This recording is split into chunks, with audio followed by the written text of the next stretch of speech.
Hi மக்களே, welcome to PKM Lakshmi channel. இன்றைக்கி நம்ம என்ன பார்க்க போகிறோன்னா, ரொம்ப ரொம்ப யூஸ்ஃபுல்லான வீடியோவும் பார்க்க போகிறோம். அதே மாதிரி நம்ம அழகான மாடித்தோட்டம் ஒரு சின்னதாக ஒரு வியூவும் காமிக்க போகிறேன். நம்ம ஸ்டாண்டெல்லாம் பெருசாக செலவு பண்ணி வைக்காமலே நான் முடிஞ்ச வரைக்கும் கல் கில்லுன்னு வச்சு உயரமான இடத்துல வச்சுருக்கேன். ஏன்னா வர்றதெல்லாம் மழை காலம் இல்லைங்களா, அதனால சகதியும் கிதியுமாக இருக்குது. அப்படிங்கிறதுனால நான் கொஞ்சம் ஹைட்டாக வச்சுருக்கேன். ஆனாலும் இன்னும் முழுவதும் க்ளீன் பண்ணலை. இனிமேல் தான் கொஞ்சம் கொஞ்சமாக தான் க்ளீன் பண்ணணும். மழை காலத்தில் எப்போவும் தண்ணி தேங்கி நிற்கிற மாதிரி நம்ம தொட்டியிலேருந்து எப்போவும் தண்ணி கீழே ஒழுகும்போது அடிக்கடி சகதி ஆகிற மாதிரி இருக்கும். அப்பப்போ நீங்கள் க்ளீன் பண்ணிவிடுங்க, இல்லைன்னா மாடி வீணாகிடும். இன்றைக்கி நிறைய டிப்ஸும் கொடுக்க போகிறேன். அதே மாதிரி மாடி தோட்டத்தில் என்ன பழமரம் வைக்கலாம், மரங்கள் என்ன மாதிரி வைக்கலாம், அது காயும் பழமும் நமக்கு கொடுக்குமா அப்படின்ட்டு நிறைய பேர் கேட்குறீங்க. கண்டிப்பாக கொடுக்கும். அப்படிப்பட்ட பழமரங்கள் என்னென்ன நம்ம மாடி தோட்டத்தில் வளர்க்கலான்னு நம்ம தொடர்ச்சியாக பார்க்கலாம். இந்த மாதிரி மரங்கள் நீங்கள் தாராளமாக உங்கள் மாடி தோட்டத்தில் வைக்கலாம். அதுலேருந்து நிறைய பழங்கள் ஹார்வெஸ்ட்டுமே நீங்கள் பண்ணலாம், சரிங்களா? ஏன்னா நிறைய பேர் பழச்செடியெல்லாம் மாடியில் வச்சா வராதுன்னு சொல்கிறாங்க. கண்டிப்பாக வருங்க. நீங்கள் விதையிலேருந்து போட்டிங்கன்னா தான் உங்களுக்கு அது கண்டிப்பாக 3 to 4 வருஷம் ஆகும். நீங்கள் அந்த மாதிரி பிளான்ட்டை செலக்ட் பண்ணவே கூடாது. எந்த மாதிரி பிளான்ட் செலக்ட் பண்ணணுன்னாக்க, கிராப் பண்ணி வச்சுருக்கிற எல்லா வகையான சின்ன செடியிலேயே அதை கிராப் பண்ணி வைக்கிறதுனால உங்களுக்கு குட்டியாகவே நிறைய காய்கள் கொடுக்கும். அதுவும் மருந்து இல்லாமல் நமக்கு அந்த காயை பழங்களை ஹார்வெஸ்ட் பண்ணிக்க முடியும். நிறைய பேர் சொல்கிறாங்க கிராப் பண்ணால் அது ஹைப்ரிடாக இருக்கும் அப்படின்னு. அப்படிலாம் கிடையாது. நல்லா வளர்ந்து காய்ச்சிட்டு இருக்கிற ஒரு மரத்துலேருந்து எடுத்து வேஸ்டான, அதாவது விதைகள் போட்டு ரொம்ப வருஷம் காய்க்கக்கூடிய, இல்லை வேறு ஒரு ரகத்தோட மரக்கண்ணோட ஒரு ஒட்டு வச்சு நமக்கு கொடுப்பாங்க. நம்ம அதை சிம்பிளாகவே சூப்பராகவே வளர்த்திக்க முடியும். உங்களுக்கு அது சின்னதுலேயே காய் கொடுக்க ஆரம்பிச்சிடும். அந்த மாதிரி பிளான்ட்டு என்னென்ன பிளான்ட்டுன்னு நம்ம பார்க்கலாம். நம்ம மாடி தோட்டத்தில் நிறைய ஃப்ரூட் செடியுமே என்னென்ன வைக்கலான்னு தெரிஞ்சுக்கிட்டு அதை வையுங்க. அது பார்க்குறதுக்கும் நமக்கு அழகாக இருக்கும். அதே மருந்து இல்லாமல் 1 2 பழம் கிடைத்தாலே நமக்கு அது போதுமானதாக இருக்கும். இல்லை உங்களுக்கு ரொம்ப பிடிச்ச பழமாக இருக்குது அப்படின்னா ஒரு 2 பிளான்ட்டாக வாங்கி வச்சிங்கன்னா உங்களுக்கு தொடர்ச்சியாக ஒரு ஃப்ரூட் கிடச்சிட்டே இருக்கும் ரெகுலராகவே, சரிங்களா? அந்த மாதிரி என்னென்ன ஃப்ரூட்டுன்னு பார்க்கலாம். இது பாருங்கள், மல்பெரி. இந்த மல்பெரி எப்போவுமே நீங்கள் என்ன வேணால் நினச்சிக்கோங்க, ஒவ்வொரு வீடியோலையுமே நீங்கள் பார்ப்பீங்க.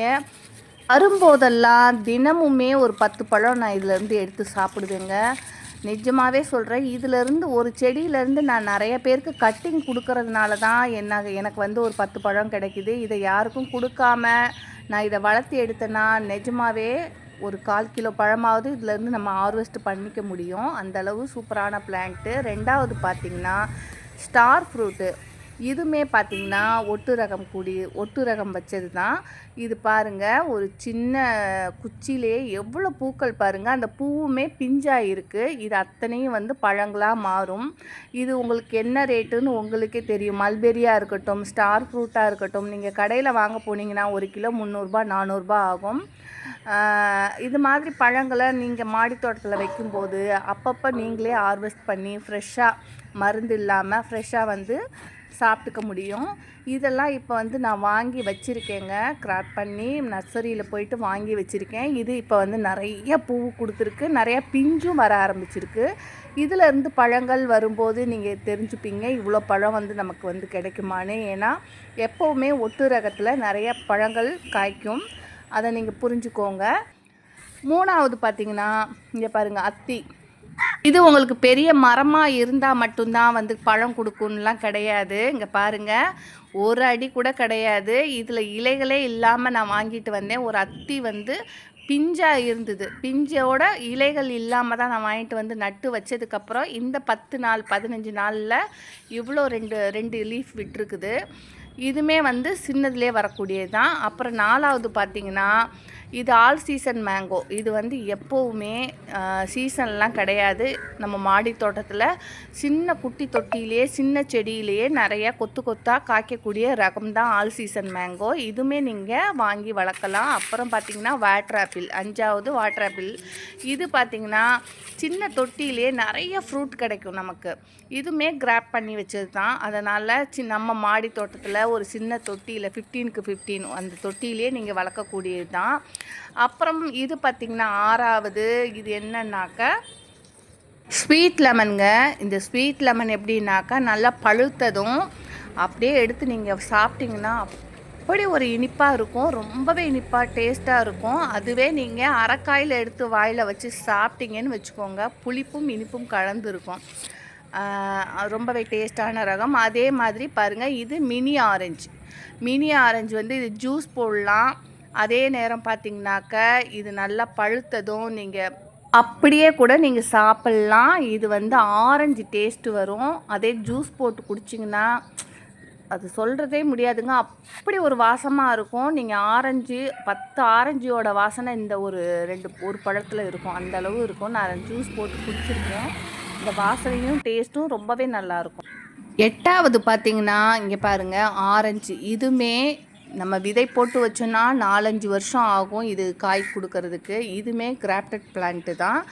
ஆரஞ்சு வந்து நீங்கள் தொடர்ச்சியாக கிடைக்கணும் அப்படின்னாக்கா, ஒரு பழம் வந்து ஜூஸ் போட்ட கஷ்டமாக இருக்குன்னா ஒரு 2 செடிகள் நீங்கள் வச்சிங்கன்னா போதும். உங்களுக்கு தொடர்ச்சியாக ஆரஞ்சு கொத்து கொத்தாக நம்ம மாடி தோட்டத்துலேயே ஹார்வெஸ்ட் பண்ணிக்கலாம். நான் நிறையா வீட்டில் பார்த்துருக்குறேன். ஒரு சின்ன தொட்டியிலேயே 30-40 பழங்கள் கூட இருக்கும். அப்புறம் பார்த்திங்கன்னா 9வது லெமன். இதுவுமே வந்து மரம் மாதிரி வளரக்கூடியது தான். ஆனாலுமே தொட்டியில் ஒரு சின்ன தொட்டியிலேயே நீங்கள் வச்சு வளர்த்திக்கலாம். அதுவுமே கிராஃப்டடான ஒரு லெமன் தான் வைக்கணும், இல்லைன்னா அது காய் கொடுக்க ரொம்ப நாள் ஆகும். 10வது பார்த்திங்கன்னா இங்கே பாருங்கள், பப்பாளி. நீங்கள் மாடி தோட்டத்திலேயே கொஞ்சம் பெரிய க்ரோ பேக்கு, நல்லா ஒரு 24x24 நீங்கள் அந்த க்ரோ பேக்கில் நீங்கள் வச்சு அதுக்கான தேவையான உரங்கள்லாம் கரெக்டாக நீங்கள் கொடுத்தீங்கன்னா நம்ம மாடி தோட்டத்திலேயே கொத்து கொத்தாக பெரிய பெரிய பப்பாளி பழம் நமக்கு கிடைக்கும். சரிங்களா? அப்புறம் 11 இங்கே பார்த்திங்களா, வாழை மரம். இந்த வாழை மரமும் நம்ம வந்து வளர்க்கலாம் மாடியில். ஆனால் கீழே வந்து கொடுக்குற மாதிரி பெரிய குழையெல்லாம் கொடுக்காது. ஓரளவு மீடியமாக வந்து பழங்கள் வரும். 12வது பார்த்திங்கன்னா கொய்யா. இந்த கொய்யாவுமே ஒரு சின்ன தொட்டியில் கிராப் பண்ணி வச்சிங்கனாக்கா நிறையா காய்கள் கொடுக்கும். இது நான் விதையிலேருந்து போட்டதுனால இது வந்து இப்போ காய் இல்லை. ஆனால் அங்கே நிறைய நர்சரியில் நான் பார்க்குறேன், நிறையா வந்து சின்ன பிளான்ட்லேயே கொத்து கொத்தாக இருக்குது. சரிங்களா? இப்போ நம்ம மாடி தோட்டத்துக்கு நண்பர்கள் வந்திருக்காங்க. வாங்க வாங்க. நான் கூடுவேன். சரி, திருச்சியில் இருக்கீங்கன்ட்டு இருக்கேன் நான். இல்லையே, நான் தான் இங்கே வந்து கள்ளிமுளையானா? எனக்கு ஒரு சிஸ்டர் அனுப்பி இப்பதான் வச்சிருக்கேன்.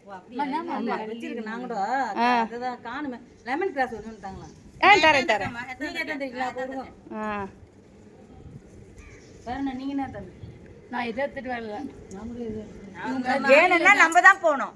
இல்ல எனக்கு என்ன ஃபர்ஸ்ட் இவங்க கிட்ட என்ன இல்ல என்ன வேணுமா? என்னாச்சு? வீடியோ எடுக்கிறாங்க வந்து.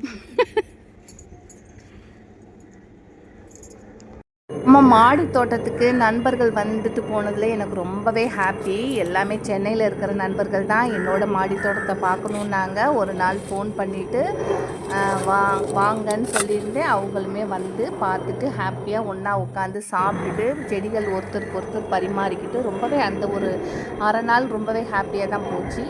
அப்புறம் இதுவுமே பார்த்திங்கன்னா ஒரு உமா சிஸ்டர் மதுரையிலேருந்து அந்த சிஸ்டர் எனக்கு கொடுத்த ஒரு கிஃப்ட்டு. அவங்க ஏற்கனவே நிறைய எனக்கு கிஃப்ட் கொடுத்துருக்காங்க. என் பொண்ணுக்கு சாக்லேட் வாங்கி கொடுத்துருக்குறாங்க.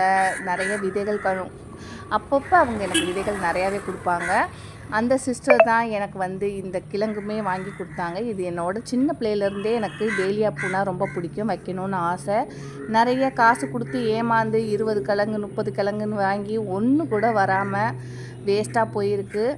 ஆனால் வந்து சரி என்ன பண்ணுறது, வேணான்னு தான் நம்ம மனசு சொல்லுது. இருந்தாலும் ஆசைக்கு வந்து தெரிய மாட்டேங்குது. ஆனால் பணம் கூட வாங்காமல் எனக்கு அனுப்பி தந்தாங்க. அவங்களுக்கு நன்றி. ஓகே, பாய் நண்பர்களே.